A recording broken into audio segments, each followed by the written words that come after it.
Have you ever noticed how heavy life feels sometimes? Not the kind of heaviness you can measure on a scale, but a weight that lingers quietly behind your eyes, settles in your chest, and follows you from morning until night. You wake up and before your feet even touch the floor, your mind is already racing. Deadlines, notifications, expectations, more to do, more to have, more to be. It's endless. And yet, when you pause just for a moment in between all the noise, there's a nagging question that creeps in. Why does it still feel like something is missing? We live in a world built on more. Bigger homes, faster cars, smarter devices, prettier clothes, shinier titles. There's always something else to chase, something else to buy, something else to become. And still, restlessness clings to us like a second skin. It's strange, isn't it? How can a person have so much and yet feel so empty? Centuries ago, long before smartphones and skyscrapers, a young prince named Siddhartha Gautama wrestled with that same question. He lived in a palace surrounded by every luxury his kingdom could offer. Fine silks, golden ornaments, musicians playing soft melodies under the moonlight, servants attending to his every whim. But even within those grand walls, something gnawed at him. A quiet, aching whisper inside his heart.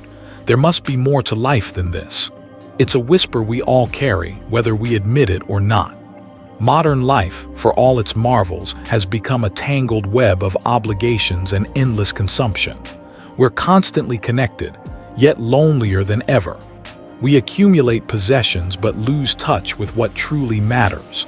The houses grow larger, the closets fill up, but peace remains a distant stranger. What if the heaviness we feel isn't from what we lack, but from everything we refuse to let go? The Buddha understood this well. He spoke of dukkha, a deep, underlying dissatisfaction woven into the very fabric of existence. Not because life is inherently cruel, but because of our endless clinging to comfort, to status, to things, to people, to outcomes we can't control. It's like carrying an invisible backpack. With every desire, every possession, every expectation, we toss another stone inside. And then we wonder why we feel so exhausted. The irony is, most of us don't even realize we're carrying it. We think if we can just get that one promotion, move into that bigger apartment, find the perfect partner, take that long-awaited vacation, then we'll finally exhale. But satisfaction keeps moving just a little further out of reach, like a mirage shimmering on the horizon, beautiful but untouchable.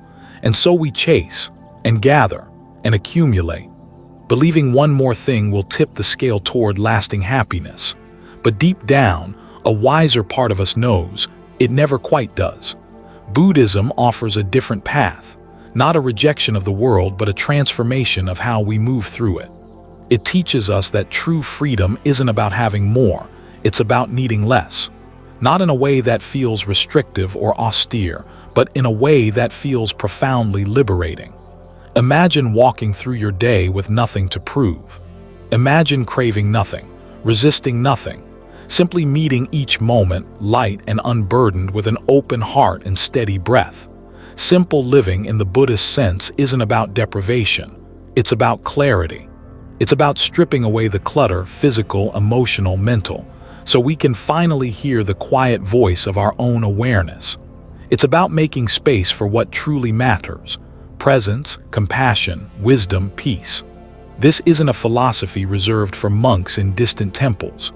It's a wisdom for anyone who's ever stared at a crowded room, a packed calendar, a bulging closet, and thought, "Why do I still feel so restless?" And so begins our journey, not toward acquiring anything new, but toward releasing what weighs us down, toward remembering a simpler, gentler way to be human. We're about to rediscover a truth our ancestors knew long before modern life convinced us otherwise, that the deepest joy isn't found in more, it's found in less. And it all began, centuries ago, when a prince looked out beyond the palace walls and dared to wonder, is there another way to live? Long before he was known as the Buddha, he was simply Siddhartha, a young man born into a world most of us could only imagine. His life was a tapestry woven from gold and silk, where suffering was forbidden to enter, and every desire was met before it could even be spoken. The palace gates stood tall not just to keep the world out, but to keep him in. His father, the king, believed he could shield his son from life's harsher truths. No sickness, no aging, no death, only youth, beauty, and pleasure. And for a time it worked. But no fortress can guard a restless heart forever. One evening, Siddhartha asked his charioteer to take him beyond the palace walls, and what he saw there would change the course of human history. An old man bent and fragile, a sick man pale and trembling, a lifeless body carried to its funeral pyre, and then a wandering ascetic, serene and radiant, unburdened by the world's illusions. For the first time, Siddhartha saw what his sheltered life had hidden, that suffering was not an accident. It was a fact of existence, and no amount of wealth or privilege could escape it. Imagine that moment. Everything he had known, the lavish banquets, the perfumed halls, the gentle music under lantern-lit skies, suddenly felt like an illusion. A carefully staged performance to distract from the one thing none of us can outrun: impermanence. In that instant, something awakened inside him, a hunger not for riches but for truth. That night, while the palace slept, Siddhartha left behind his royal robes, his jeweled ornaments, his titles, his name. He kissed his sleeping wife and newborn son, and with nothing but a simple garment on his back, he walked into the dark unknown. He chose simplicity, not because life outside the palace was easier, it was, but because he understood that real freedom could never be bought or inherited. It had to be discovered within. For 6 long years, Siddhartha wandered forests, slept under trees, begged for alms, and subjected himself to harsh austerities. He ate so little his bones pressed against his skin. His breath grew shallow, his vision blurred. But even in the grip of hunger and exhaustion, he felt closer to peace than he ever had within marble walls. Yet he realized something profound. Neither indulgence nor extreme deprivation led to true liberation. Both were forms of attachment, one to pleasure, the other to control. And so, beneath the sheltering branches of a Bodhi tree, Siddhartha finally let it all go. Not just his possessions, but his illusions, his clinging, his restless seeking. He sat in stillness with nothing left to chase. And there, in the heart of simplicity, he touched something unshakable. Awakening, the birth of the Buddha. His story isn't just ancient legend. It's a reflection of our own restless hearts. We may not live in gilded palaces, but we build our own walls. Credit cards, titles, endless notifications, social media likes. We fill our days chasing comfort, approval, status, convinced that if we can just have a little more, life will finally feel whole. But maybe, like Siddhartha, the path we're searching for isn't ahead of us, but beneath us. Already here, waiting to be uncovered the moment we stop clinging to what was never meant to last. Buddhism's invitation to simplicity isn't a rejection of life's beauty. It's a way to experience that beauty without the burden of endless craving. It's about savoring a cup of tea without needing a palace to enjoy it. About walking barefoot on the earth and remembering we belong to it. About owning things without letting them own us.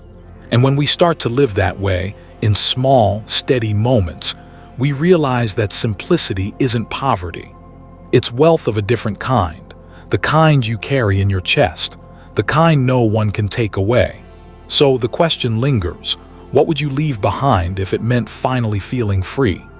As Siddhartha traded his silks for simplicity, perhaps it's time we too loosen our grip and remember the quiet joy of less. Because sometimes, the heaviest thing we carry is what's in our hands, it's what clutters our hearts. What if the things you think you own are quietly owning you? Not in the way of possession, but in how they occupy your mind. The shirt you bought last week, the phone you can't seem to put down, the image of who you think you need to be in front of others. In Buddhism, this isn't just a minor inconvenience. It's the very trap that keeps us circling through suffering. You see, at the heart of Buddhist teaching lies a truth so simple, most people miss it. Attachment is the root of suffering. We cling to people, to possessions, to titles, to ideas of who we are. And like sand slipping through our fingers, the tighter we hold on, the more we lose.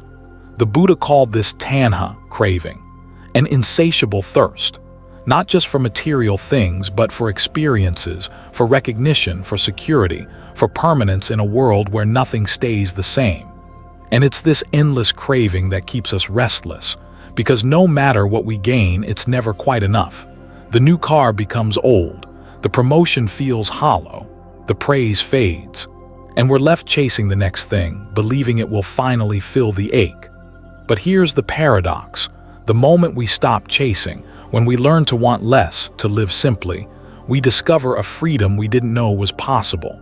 Buddhism teaches santosha, the contentment of having just enough, not too much, not too little, enough to nourish the body, to shelter the spirit, to steady the mind. It isn't about rejecting life's comforts out of guilt. It's about understanding that those comforts are fleeting. And placing our happiness in things that constantly slip away is like trying to anchor a boat to a passing cloud. This is why Buddhist monks shave their heads, wear simple robes, and carry only a begging bowl. Not because poverty itself is sacred, but because simplicity creates space. Space to see things clearly. Space to recognize what truly matters. And you don't have to be a monk to practice this. Simple living isn't a lifestyle reserved for mountaintops and temples. It's a philosophy of presence, of choosing less distraction so you can hear your own heart again. It means asking yourself, do I really need this, or have I just been conditioned to want it? Will this thing ease my suffering, or quietly deepen it? Every possession we accumulate carries a hidden weight: maintenance, attachment, fear of loss. The Buddha pointed out that our clinging isn't to things, but to what they represent: security, status, identity. And when those things inevitably change or disappear, we suffer. But when we embrace simplicity, we loosen those chains. We realize a wooden hut can be as sacred as a palace, a single meal as satisfying as a banquet, a moment of silence more luxurious than 1,000 voices. Because simplicity isn't the absence of wealth. It's the absence of unnecessary want. It teaches us to be grateful, not when we get what we want, but when we realize we already have what we need. The Buddha often spoke of the middle way, neither indulging in excess nor punishing the body with deprivation. It's a path of balance, a way of living where peace arises naturally, not because life is perfect, but because we've stopped expecting it to be. And in that gentle space between craving and contentment, something remarkable happens. We begin to see life as it truly is. The glow of morning sunlight on a weathered wall, the warmth of a shared cup of tea, the quiet company of a friend who needs no words. These moments, often drowned out by the noise of wanting more, reveal themselves when we choose to live simply. Because the beauty of life isn't in its quantity, but its quality. And as we carry fewer burdens, we realize, the lighter the load, the further we can walk. Simplicity isn't an end, it's a beginning, an invitation to stop running, to sit, to breathe, and to remember the quiet, unshakable joy of being fully alive. There's a kind of relief that comes when you finally set down a heavy load you didn't realize you were carrying. A weight made not of stone or wood, but of silent comparisons, endless to-do lists, and the invisible burden of keeping up. We've been taught, almost from birth, that more is always better. More money, more followers, more things to prove our worth. But here's the secret the world rarely tells you. Every more you collect comes with a hidden cost. Not just to your time or your wallet, but to your peace. And this is where the wisdom of Buddhist simplicity becomes more than a philosophy. It becomes a healing act, because simplicity isn't about deprivation, it's about liberation. Emotionally, it untangles us from the silent anxiety that clings to constant wanting, the stress of chasing what we don't have, the fear of losing what we do, the exhaustion of pretending to be more than we are. When we choose to live simply, to keep what nourishes and let go of what clutters, we clear space inside ourselves. And in that space, something remarkable begins to grow. Gratitude. Not the shallow kind that comes from inspirational quotes on a screen, but the deep, bone-deep kind. The kind that wakes you in the morning and lets you feel glad for breath, for warmth, for one more sunrise. Gratitude transforms ordinary moments into sacred ones, and with it comes emotional resilience. Because when you're no longer chasing what you don't need, you find strength in what you already have. A simple life doesn't mean a life without sorrow, but it means you meet sorrow without the extra burden of regret for chasing things that never truly mattered. And there's another, often overlooked blessing in simplicity: ethical clarity. In a world driven by consumption, our choices ripple out farther than we see. Every product we buy, every habit we cling to, affects lives we'll never meet. Workers in distant factories, forests cut to make room for fleeting trends, oceans rising for the sake of plastic convenience. The Buddha taught that one of the highest forms of compassion is awareness. To live mindfully is to ask, does this choice bring harm or healing to the world around me?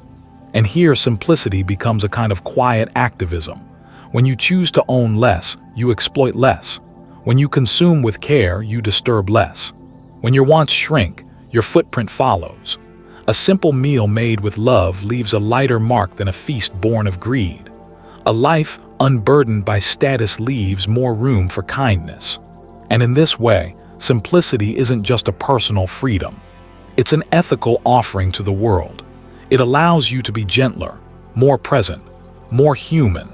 It invites you to stop measuring your worth by what you accumulate and instead by how deeply you live. To trade the endless scrolling for a quiet sunset, the crowded calendar for an unhurried conversation, the hunger for more for the contentment of enough. And here's the beautiful irony. When you stop chasing happiness, you often find it waiting in the very places you overlooked. In the warmth of an old friend's voice, in the softness of evening air, in the sacred hush before dawn. Simple living softens the hard edges of our lives. It makes room for peace, not because life becomes easier, but because you no longer weigh yourself down with what isn't yours to carry. And in that space, where less truly becomes more, you'll find not only yourself, but a deeper, more honest connection to every living thing. It's not about escaping the world. It's about learning how to move through it with grace, to want less, to harm less, to live more. And once the heart tastes the freedom of simplicity, there's only one question left to ask: why do we cling to excess at all? The answer to that reveals the hidden suffering that hides in our obsession with more. It's easy to look at ancient stories and think, well, that was then, this is now. After all, the Buddha walked through forests, not traffic. He spoke under trees, not beneath buzzing fluorescent lights. His world didn't glow with 1,000 notifications demanding his attention. So it's natural to wonder, is the call for simplicity still relevant in a world like ours? The honest answer: not only is it relevant, it may be more urgent now than ever before. Soft music hums, evoking modern city noise fading into quiet reflection. In ancient times, the world moved at the pace of walking feet and river currents. There was space between moments. Silence wasn't a luxury, it was a given. Now we carry the world in our pockets, endless information, endless demands, endless comparisons, as if our worth could be measured in followers and likes. We've built a culture that glorifies busyness and celebrates excess. More meetings, more gadgets, more possessions crowding our homes and minds alike. And yet, despite having more than any generation before us, we are more anxious, more restless, and more lost. It isn't the world outside that makes us frantic. It's the weight we pile upon ourselves. And here's the ancient wisdom that still hums quietly beneath the noise: what you own eventually owns you. The Buddha warned of this long before smartphones and credit cards.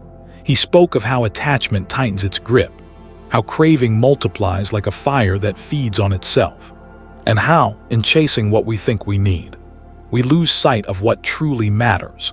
Modern simplicity doesn't mean abandoning your career or living in a cave. It's not about rejecting technology or moving to the wilderness. It's about reclaiming the spaces within your life and your heart that have been crowded out by things that do not nourish you. It means asking, do I really need this, or have I been told I should want it? It's closing the laptop not because your to-do list is empty, but because your soul is. It's choosing presence over distraction, substance over surface, enough over endless, and make no mistake, this is an act of quiet rebellion. In a society that profits from your insecurity, from your constant hunger for more, to live simply is to say, I am already enough. It's a refusal to measure your worth by numbers, by titles, or by possessions. And in doing so, you begin to notice a shift. The air feels lighter, the world a little quieter, the endless race slows, and you remember what it's like to simply be. Modern simplicity isn't about deprivation, it's about discernment. It asks you to choose carefully what you allow into your days, your mind and your heart, to know the difference between what fills you and what merely distracts. It means letting go of the things that cost you peace, even if they impress other people. It's about trading the illusion of control for the reality of freedom. And in this, simplicity becomes a modern sanctuary, not a physical place, but a state of being, a space within yourself where you can breathe, where you can hear your own heart again. Because even in a world of ceaseless noise, the silence is still waiting, the same silence the Buddha sat with under the Bodhi tree, the same stillness you can find, not on a distant mountaintop, but in the quiet pause between one breath and the next. And perhaps the most beautiful truth is this: you don't need to escape the world to live simply. You need only choose, moment by moment, what deserves your attention and what does not. And once you do, you'll find that modern simplicity isn't a relic of the past. It's a refuge we've been aching for, a way to live not less but deeper. And now, as we trace this wisdom further, we come to see how simplicity isn't just a personal relief, but a path to something greater, a lighter heart, a clearer conscience, and a world made gentler by one simple choice at a time. Because the truest test of wisdom isn't how it sounds in theory, but how it feels when lived. And what happens when simplicity meets compassion is a kind of quiet revolution. Wisdom, no matter how ancient, lives only as long as it's remembered, and it travels best in stories, long before scriptures were inked on palm leaves, before sutras echoed in monastery halls. Truth was carried by the human voice, around fires, beneath trees, in quiet moments between work and rest. Stories weren't just entertainment, they were lifelines, holding lessons about how to live, how to love, how to endure, and how to let go. And though our fires now glow from tiny screens, the need for stories hasn't faded. In fact, it may be greater than ever, because in a world drowning in information, what we hunger for isn't more facts, it's meaning, a thread that connects the scattered pieces of our modern lives into something coherent, something whole. And this is where simplicity, the quiet wisdom of the Buddha, finds its voice again, not through sermons, not through rigid doctrine, but through stories yours and mine. You don't need a title, a robe, or a microphone. You don't need to be a monk or a scholar. You need only to live your truth and let your life speak, because the simplest acts can become the most powerful stories. A person choosing to unplug for an evening, to sit in silence and notice the breath. A family deciding to eat a meal together without distraction. A stranger offering kindness without expecting anything in return. These are stories worth telling, not for applause, not for prestige, but because they remind others what's possible, that in a restless world, peace is still an option, that in a culture of excess, enough is still enough. And when you share these small rebellions, when you tell your own story of choosing simplicity, or of stumbling and trying again, you offer others permission to do the same. And that is where real change begins. In Buddhist tradition, the most beloved teachings aren't the longest. They're the ones spoken heart to heart, a parable about a lotus blooming in muddy waters, a simple fable about a man chasing a mirage, A tale of a young prince who left a palace for the unknown. It's not the size of the story, but the clarity of the truth it carries. And in this digital age, we have more ways than ever to scatter these seeds. A quiet blog post, a heartfelt video, a voice message sent late at night. The medium doesn't matter, the sincerity does. When your words rise from a place of genuine experience, they'll find their way, because people don't remember perfectly polished slogans. They remember the story that made them feel less alone, the story that made them pause and see themselves differently. And perhaps this is the hidden gift of simple living.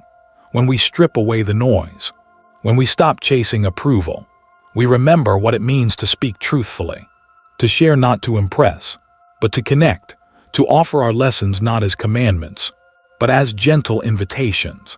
And so, the wisdom of simplicity doesn't belong in dusty books. It belongs in your conversations, in your daily choices, in the quiet courage it takes to say, "I'm choosing a different way." And every time you do, you carry this ancient wisdom forward, not frozen in time, but alive, evolving, adapting, because the world doesn't need more lectures. It needs more honest stories, stories of struggle, of doubt, of quiet victories. And when you share yours, someone somewhere will find a light in it.